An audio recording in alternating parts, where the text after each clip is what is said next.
शुभेंदु अधिकारी पश्चिम बंगाल के नए मुख्यमंत्री बन गए हैं। कोलकाता में कन्वेंशन सेंटर में आयोजित विधायक दल की बैठक में उन्हें नेता चुना गया था। बैठक के बाद अमित शाह ने उनके नाम का ऐलान किया। शाह ने बैठक को संबोधित करते हुए कहा कि 1950 से जिस विचार को लेकर हम निकले, श्यामा प्रसाद मुखर्जी के विचार को लेकर निकले, आज उनकी ही पार्टी की सरकार बनी है। गृह मंत्री शाह ने कहा कि भाजपा का वादा है कि बंगाल की जनता को न सिर्फ बंगाल की बल्कि पूरे देश से हम एक एक घुसपैठियों को चुन चुन कर बाहर निकालेंगे। ये ध्रुवीकरण का मुद्दा नहीं है, ये देश की सुरक्षा का मुद्दा है। बंकिम बाबू के परिवार से बहन सुनित्रा चट्टोपाध्याय हमारे साथ जुड़ी हैं।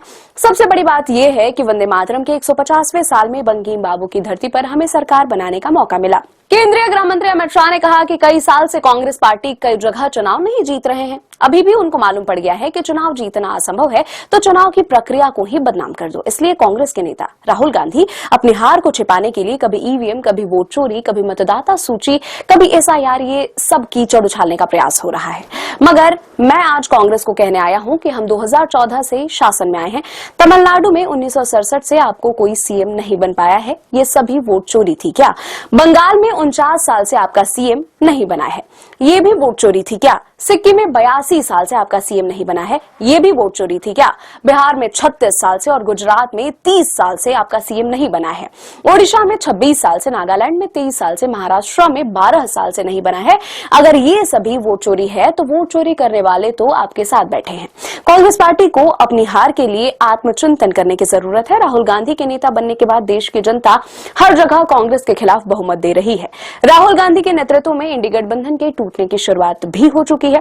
उन्होंने कहा कि 23 जिलों में से 20 जिलों में भाजपा नंबर 1 पार्टी बनी है। एक भी जिला ऐसा नहीं है जहां हमारा विधायक नहीं हो। मैं भवानीपुर की जनता को बहुत धन्यवाद करना चाहता हूं। शुभेंदु अधिकारी ने गत चुनाव में ममता दीदी को नंदीग्राम में हराया था। मैंने दीदी का एक इंटरव्यू देखा था, वह कह रही थी कि मैं इनके गढ़ में लड़ने चली गई और दीदी इस बार शुभेंदु दा ने तो आपको आपके ही गढ़ में आकर हरा दिया। उन्होंने कहा कि 23 जिलों में से 9 जिले ऐसे हैं जहां दीदी का खाता भी नहीं खुला है, सुपड़ा साफ हो चुका है। मैंने ऐसा प्रचंड जनादेश कभी नहीं देखा, क्योंकि सरकार काम करती है तो जनादेश मिलता है। लेकिन जहां विपक्षी दल में हैं और विरोधी दल के नेता को बोलने का मौका नहीं दिया जाता है, वहां पर सत्ताधारी दल का 9 जिलों में 0 वोट, ये केवल जनता और ईश्वर की कृपा है।